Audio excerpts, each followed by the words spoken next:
IPL का दबदबा सालों साल बढ़ता जा रहा है। साल 2008 में जब ललित मोदी ने इसकी शुरुआत की थी तो शायद किसी ने सोचा होगा कि ये दुनिया का सबसे कीमती टूर्नामेंट बन जाएगा। जी हाँ, मैं बिल्कुल सही कह रहा हूँ। आईपीएल आज दुनिया का सबसे महंगा और सबसे कीमती टूर्नामेंट है। इसकी नेटवर्थ जानकर बड़े बड़े देश भी हैरान हो गए हैं। जब अमेरिका का नेशनल फुटबॉल टूर्नामेंट होता था तब दुनिया की नजरें उस पर होती थी, लेकिन आज आईपीएल ने उस टूर्नामेंट को भी पीछे छोड़ दिया है। अगर बात करें आईपीएल के नेटवर्थ की तो आईपीएल ने जो एनएफएल है यानी नेशनल फुटबॉल टूर्नामेंट अमेरिका का, उसे पीछे छोड़ते हुए अपनी जो नेटवर्थ है वो 18.5 बिलियन कर ली है।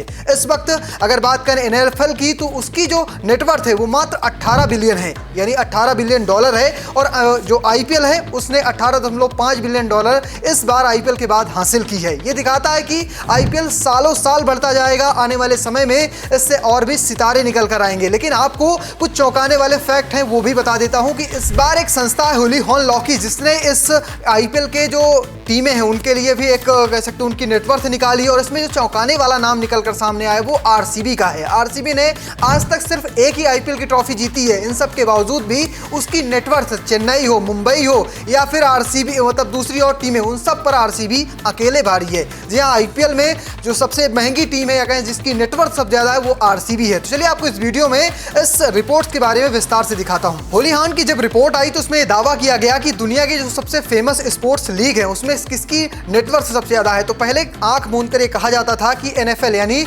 नेशनल फुटबॉल लीग जो अमेरिका की है वो उसकी वैल्यू सबसे ज्यादा होती है, उसके देखने वाले ज्यादा होते हैं, उनके प्लेयरों की कीमत ज्यादा होती है। लेकिन अब ये दावा बदल चुका है। इसी एजेंसी ने दावा किया है कि अब दुनिया की सबसे महंगी कोई लीग हो चुकी है तो वो आईपीएल हो चुकी है। आईपीएल की नेटवर्थ जो नेटवर्थ है वो एनएफएल से आगे निकल चुकी है। आईपीएल अब 18.5 बिलियन डॉलर पर पहुंच चुका है, जबकि एनएफएल अभी भी 18 बिलियन डॉलर पर ही टिका हुआ है। अगर बात करें टीमों की तो टीमों में जो पहला नाम आता है वो है आरसीबी का। आरसीबी ने 269 मिलियन की नेटवर्थ हासिल की है। इसके बाद अगर दूसरे नंबर तीसरी की बात करें तो उसमें आते हैं चेन्नई सुपर किंग और मुंबई इंडियंस। लेकिन मुंबई इंडियंस तब भी नंबर दूसरे पर है। मुंबई इंडियंस की जो नेटवर्थ है 242 मिलियन है। साथ साथ अगर बात करें चेन्नई सुपर किंग की तो चेन्नई सुपर किंग की जो नेटवर्थ है वो 235 मिलियन है। अगर बात करें केकेआर की तो केकेआर की जो नेटवर्थ है वो 227 मिलियन है। अगर बात करें सनराइजर हैदराबाद की तो 154 मिलियन। अगर बात करें दिल्ली की तो 152 मिलियन, राजस्थान की 146 मिलियन, जीटी की 142 मिलियन,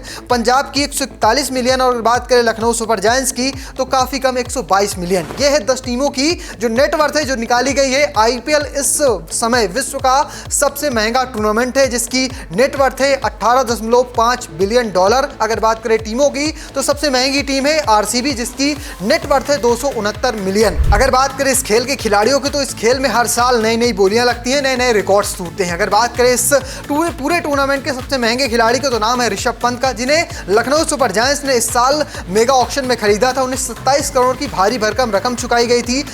अगर बात करें इस पूरे टूर्नामेंट के दूसरे सबसे महंगे खिलाड़ी की तो वो नाम आता है श्रेयस अय्यर का। श्रेयस अय्यर को पंजाब किंग्स ने इस साल 26.75 करोड़ रुपए में खरीदा था। यानी दिखाता है कि लगभग 27 करोड़ उन्हें भी मिल गए थे। लेकिन फिर भी ये रिकॉर्ड्स अगले साल टूटेंगे क्योंकि अगले साल फिर से कोई नया सितारा निकल कर सामने आएगा जो इन्हें चुनौती देगा। जब मिचेल स्टार्क को इस टूर्नामेंट से एक साल पहले 24 करोड़ के आसपास की रकम में केकेआर ने खरीदा था तब कहा जा रहा था कि अब तक का सबसे महंगा खिलाड़ी है। लेकिन तब वो रिकॉर्ड अगले साल ही चकनाचूर हो गए और भारी भरकम रिकॉर्ड रकम से चकनाचूर हुए हैं। तो फिलहाल आपको कैसे लगी रिपोर्ट कमेंट बॉक्स में लिखिएगा और पेज को फॉलो करना, चैनल को सब्सक्राइब करना बिल्कुल भूलिएगा। धन्यवाद।